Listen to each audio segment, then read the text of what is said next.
When you have your keyword research completed as well as your search intent, well, it's time for some SERP analysis.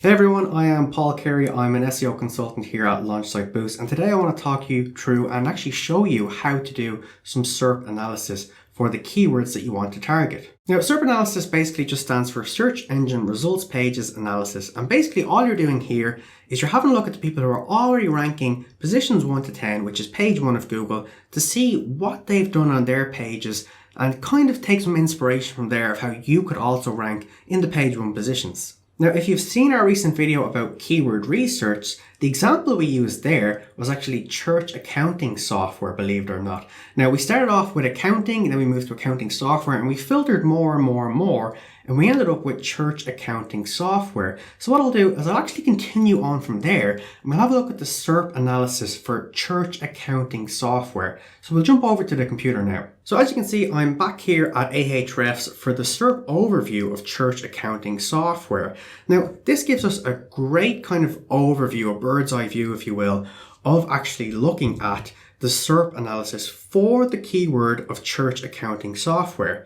Now, church accounting software is the keyword that we're 100% certain that we want to target. Now, when we've looked at the search intent for this keyword, it's a bit 50-50 to be honest. Some of these are actual pages for church accounting software. Some of them are listicles talking about the best church accounting software. So to be honest, it's kind of a 50-50 chance, in my opinion, that if you were to make a page for this, that you would actually rank based on what Google have here as the search intent. But we will stick with the example that we're going to go ahead and we'll actually use church accounting software as the page we want to target, and we'll now start to have a look at the SERP analysis. So you can see here the overview that we have here. Now, this is what would show up in Google as well. So what I'm going to do is I'm just going to scroll up a bit on Ahrefs. Now, bear in mind that this is one of the paid versions of Ahrefs that we're using here. We're using our agency account here at Launch Site Boost. But I just want to show you the overview of how it looks here. Now, one thing that's incredibly interesting about this is that Ahrefs actually store a lot of this data on the position history of who has shown up where in different search results. Now, this is for the past 6 months. You can see if you actually click down here, you can see the last 12 months, 2 years. I think it goes on a bit further.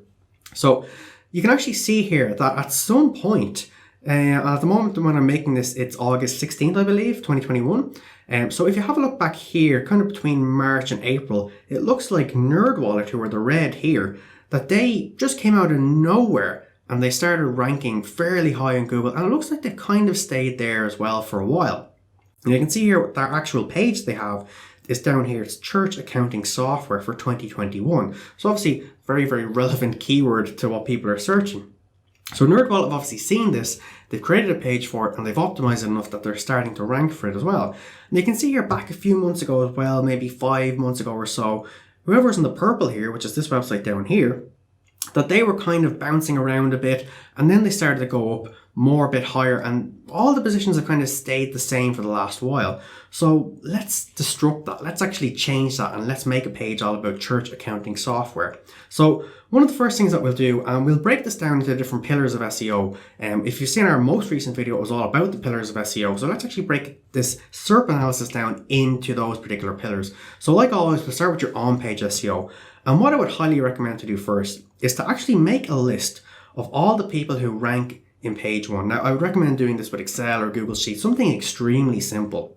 And the reason for that is to take down all of their titles, like you can see here, all of their URLs, and all of their meta descriptions. Now, you can't see their meta descriptions here, but to get that access, it's very, very simple. Just actually Google the term that you want to actually rank for. Now, what I'm going to do is I'm going to actually turn on the Ahrefs toolbar, and I'm going to just ensure that this is for the United States. So I'm just going to click United States, click apply and search. So that will actually give me the people who are in the United States who are ranking. And we can see as we go down here, all the kind of people who are ranking. Now it looks like Ahrefs have changed their toolbar recently so that they're now counting the people also asked as different positions as well. That's why it seems to jump from 1 to 6. Not sure if this is a bug at the moment, at the time I'm recording this, or if that's something Ahrefs actually are wanting to actually change within the way that they rank things at the moment. But this is what we're working with at the moment. So you can see all the people who are appearing.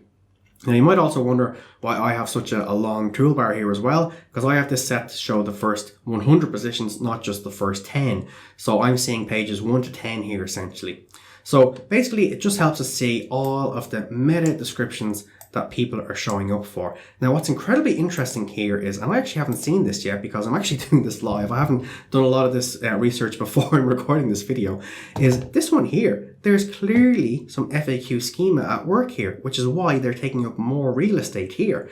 But I'll move on to that a bit later in the video. Now that we've actually had a look and we've made a list of all of the titles, descriptions, and the URLs that all of the competitors are using, it's now time to actually have a look at those, and we can actually then highlight all of the similar relevant things that those people are doing to draw inspiration from them. This will help you to craft your own unique meta titles and meta descriptions, so you can see exactly what kind of things people want to see, what Google want to see, and what you think will be able to get the best clicks also. So once you've done all that, it's time to then run what we call a SERP analysis with actually using Surfer. Now Surfer actually call this their SERP analyzer. So what I've done is I've actually put the term church accounting software into Surfer, as you can see here on the screen.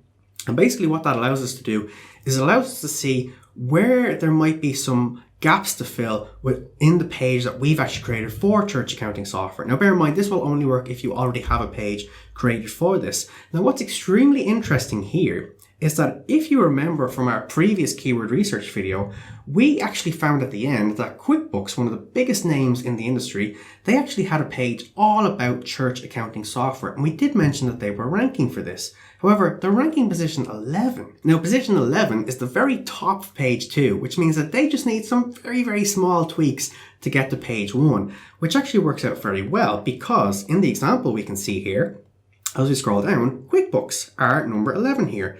So what you need to do on Surfer, very, very simple. They make this process so easy. Click the 3 dots here, click audit. And essentially what's happening here is Surfer is looking at the people who are in the top positions and they're looking at the terms that they might be using that you're not using, and a few other things as well. Now, in regards to creating your content, these are the kind of words you need to put in your content itself that Google kind of want to see. Again, we mentioned within our keyword research video that this NLP tag, that stands for natural language processing.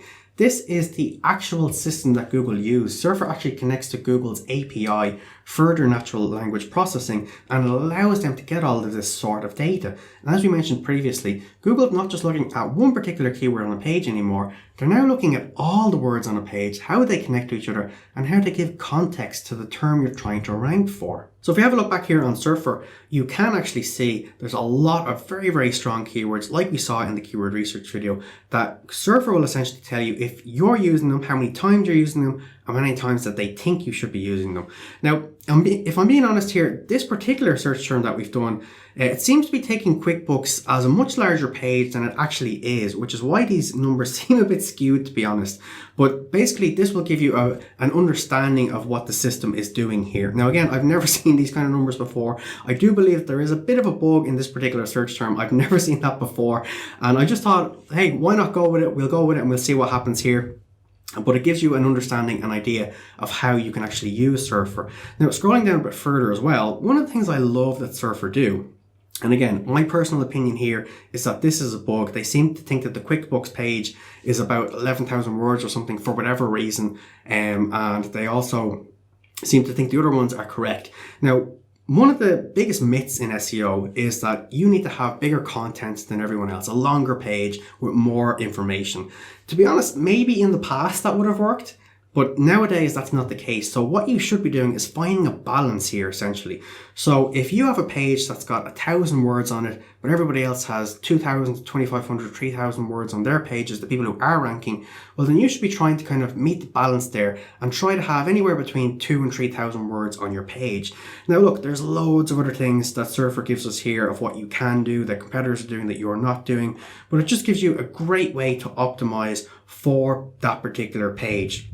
Now, again, in regards to SERP analysis, this is why it's so important to not only look at your titles, your descriptions, your heading tags, all that sort of stuff, but this gives you a kind of a breakdown of all of those things that the competitors are doing already. Now, one thing that I would mention with Surfer as well is that to make sure that you're only choosing the audit section with people who are actually your competitors. So what I mean by that is at the moment you can see here from this kind of eyeball symbol that it's going to include that. So if I wanted to, and because I only kind of want to rank for a web page, or kind of a product page, a sales page, I don't really want to be comparing myself with the 6 best church accounting software 2021. So I can actually turn that off, and then I can actually then run the audit again, and it's a bit more detailed to the page that I'm trying to rank for, which makes a bit more sense, to be honest. Now you can do this with, not Google, with Surfer's SERP Analysis, their SERP Analyzer as they call it, and also with their content editor, which is up here.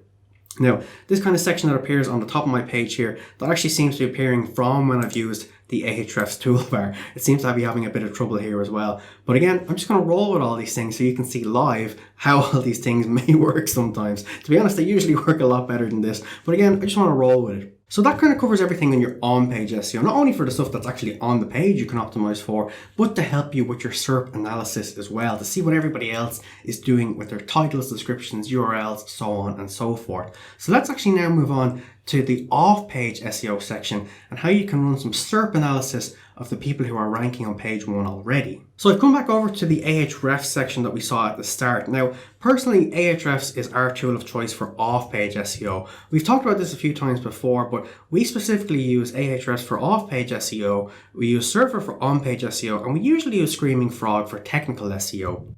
But what we'll do here is we'll use Ahrefs for the off-page SEO side of things. So what we're going to have a look at now is a couple of different things that show up on the right side here. We usually call this our nerdy SEO information. So basically, one of the things that we always look at here, first of all, is your DOR, your domain rating. Now, look, Google don't actually use this as a ranking factor. To be honest, DOR is actually something that Ahrefs, I suppose you could say, made up. It just helps to see the domain rating, what they believe Google's kind of trustworthiness, I suppose you could call it, would be from particular domains. So usually what you're trying to see here is, do you have a DOR? And you can check your own website DOR, of course, and actually you can do that for free with Ahrefs. So you want to actually have a look to see where you kind of would sit with these people here. Now, to be honest, most of these here are extremely high DOR. I mean, it could be quite competitive to fit in there. Now, let's say, for example, you have a DOR 10, let's say. You might think that it's quite difficult to get in here, which it would be, but it's not impossible. Now, basically how you can increase your DOR, or DA as it's sometimes known, DA is what it's called by Moz, which is another great SEO tool. Well, basically, the way to increase this is you want to start earning more authoritative links. Now, that happens kind of naturally over time as you're building links, because if you do want to rank for the term church accounting software, even if you've optimized the on-page side of things fully, like we've just spoken about, the off-page SEO still needs to play a big role in this. So let's have a look at the backlinks that all of these people have. Now, the backlinks are the amount of links that those people have going to this specific page. So for example, these people here, Aplos, maybe that's how you pronounce them, I'm not 100% sure. So they don't have 664 links going to their homepage, their contact page. They have 664 links specifically going to their church accounting software page. So that's exactly how it breaks down for the rest of these as well. So you can see it's 367, 546. That is to their dedicated page all about church accounting software. So they've definitely spent a lot of time building these up. This is not something that's going to happen overnight. Now, of course, let's say, for example, that this top link here, they may have been, let's say, a DOR 50 as an example when they started, but some of these backlinks that they've earned could have been from extremely high authoritative and relevant websites, which is why their DOR may be pushed up. That's why I'm saying it kind of happens naturally over time as you build more high quality links. But bear in mind, backlinks are not just the only thing that you need to be looking at here. More so, and what we would normally look at as an SEO agency, is actually your unique websites that are linking to you. This is also sometimes considered or called your referring domain. So let's have a look at that now. So you can see you're back in the domain section then, which is just beside backlinks. That's how many unique websites have linked to these people here. So that means that, let's just take a small sample. You might be able to get a better understanding from a small sample. So these people have 12 backlinks, but it's from 6 different domains. So let's actually have a look at the 6 different domains here. Now, we can actually then see as well how many times those people have linked to them. So this top people here, howtouseexcel.com, so they've only linked to them once. But these people here, login-faq.com, they've got 3 links to them. So that's what helps to build up the 12 backlinks from 6 different domains. So that's essentially basically a small breakdown of your 12 backlinks from your 6 domains. Now, personally, we would actually like to see that there's more referring domains linking to you rather than the same page or the same website again and again and again and again. Because to be honest, that's not going to actually give much more of a benefit to your linkings or to Google. Because if the same person is mentioning you again and again and again, it doesn't make much difference, it doesn't hold much weight. But if a lot of different people are talking about you, Google start to take notice of that.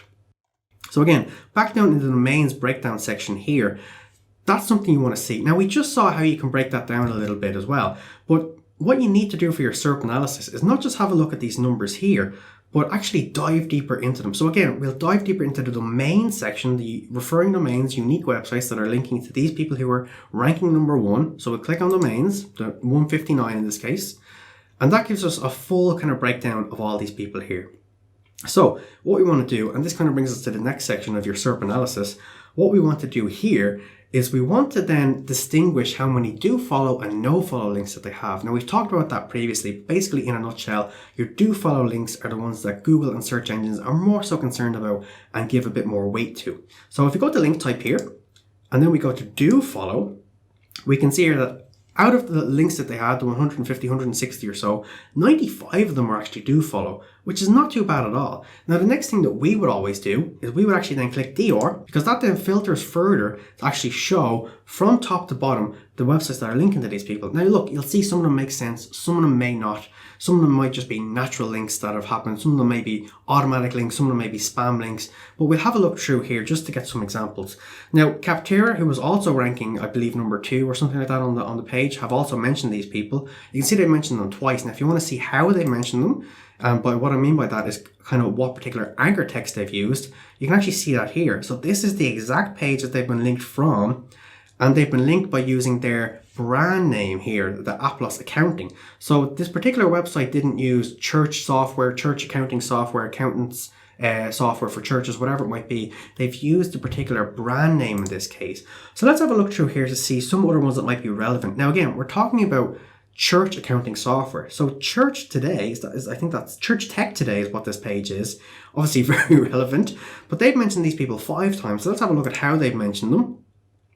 So they mention them a few different ways, okay? So it seems like in most cases they're talking about the brand name again, but in this one here they've kind of a really long, it looks like it's an image actually, but it looks like that the text on this image or the alt tag perhaps or the title is Ahrefs Web-Based Accounting Solution, Ahrefs Web-Based Accounting Solution. So it seems to come up twice there for some reason. Maybe it's their title and their alt tag, not 100% sure. So in most cases that we've seen so far, it seems like the branding is what's been used, but let's have a look at a few other ones as well. So I don't know what pages10.com is, but let's just have a quick look to see what they've mentioned and what they've said. Click to read more. That's not really great anchor text. Google doesn't like to see links that are click here, learn more, all that sort of stuff. So let's see if we can find another kind of church one. So there's one down here, churchexecutive.com, I think this is. So let's see how they've mentioned them here. So look at that for anchor text. They've used the exact match of church accounting software, okay? Obviously from an extremely relevant website, and they've got a fairly decent DR to be honest as well. So this is a great link to be able to get. But this is where all of this sort of stuff comes into your SERP analysis for your off-page SEO, because using something like this, like we see in Ahrefs, you can literally go through one by one to see every single backlink that your competitors have, how those people have mentioned them. Maybe you'll be able to get in touch with these people as well to say, look, we also do church accounting software, you know, mention us from XYZ, whatever it might be. But these are kind of places that you know are talking about and linking to your competitors. So they're very, very great places to be able to start with your outreach campaigns, to start building links to your page as well. But you'll be able to see different types of anchor text that's being used by other people who are linking to your competitors as well. This is all fantastic information and really, really helps with your SERP analysis. So that kind of covers everything on the off-page SEO side of things for your SERP analysis. So the last thing to talk about is your technical SEO. So we're back here now at the SERP overview in Ahrefs, and we're moving on to technical SEO. Now, as I said, we don't usually use Ahrefs for the technical SEO point of view unless it's a particular client and we have them within our what's known as projects in Ahrefs. But when we're doing SERP analysis, we don't really use Ahrefs for something like this. So I'll show you an example of how we would kind of do SERP analysis regarding technical SEO. So what I'm going to do is I'm actually going to open up the first page that shows up here, which again, if you're trying to rank a web page or a sales page like these people have, let's have a look at it and let's see what they're actually doing in regards to technical SEO. So first of all, you can look at it in regards to on-page SEO as well to see what kind of headings they're using and all that sort of stuff. But in this case, we're talking about technical SEO. So what we're looking for here is first of all to see perhaps do they have broken links, because that means that what you can do is you can reach out to the people who are linking to them and kind of say to them, look, the page you're linking to actually has broken links. Obviously, your users don't want that. Google doesn't want that. Here's a replacement page, which is your page about church accounting software in this case. And in a lot of cases, those people will happily make the switch to your link instead because they don't want to be linked to somebody who also has dead links. Google doesn't want to see that either. So they can see it as a win-win. So that's one particular way that you can use technical SEO to also help your off-page SEO. But in this case, let's actually have a look. So what I'm going to do is I'm actually going to have a quick look through the page just for kind of a quick overview to see what exactly they're doing, what kind of things. Okay, so they have a lot of different internal links, what it looks like here. Okay, so what I'm going to do now is scroll back up to the top and I'm going to click on the Ahrefs toolbar like we saw earlier. Now, this is a free toolbar. You can use this. You can see in this particular example, we are not signed in to our agency account for Ahrefs, okay? So this is the free version of the toolbar that we're actually using here. So one thing that's great about this particular toolbar is it really helps with technical SEO for the things we're talking about. And as I said, the first thing we want to have a look at is, do they have any broken links? So what we can do is hover over this particular page here. I think it's this one here. There is a way on Ahrefs to check this. Broken outgoing links. There we go. So we click on this here. Ahrefs is now going through all the links that are mentioned on the page, and they'll tell us if any of them are broken. Now in this particular example, there's no broken links. But as we mentioned a moment ago, it only takes a second because Ahrefs and the free toolbar from Ahrefs is doing all the work here. And basically, when you do find someone that has broken links, that can then help you with your outreach. However, in this example, there is no broken links. So the next thing that we want to have a look at is to see about what are they linking to internally and externally as well. So if we kind of have a look through the page, and by the way, by external links and internal links, I don't mean what's in their headings here or their any learn more buttons or anything like that. I want to see what's actually in their content, like this here, payroll integration, okay? So I'm going to turn off the toolbar here for a second.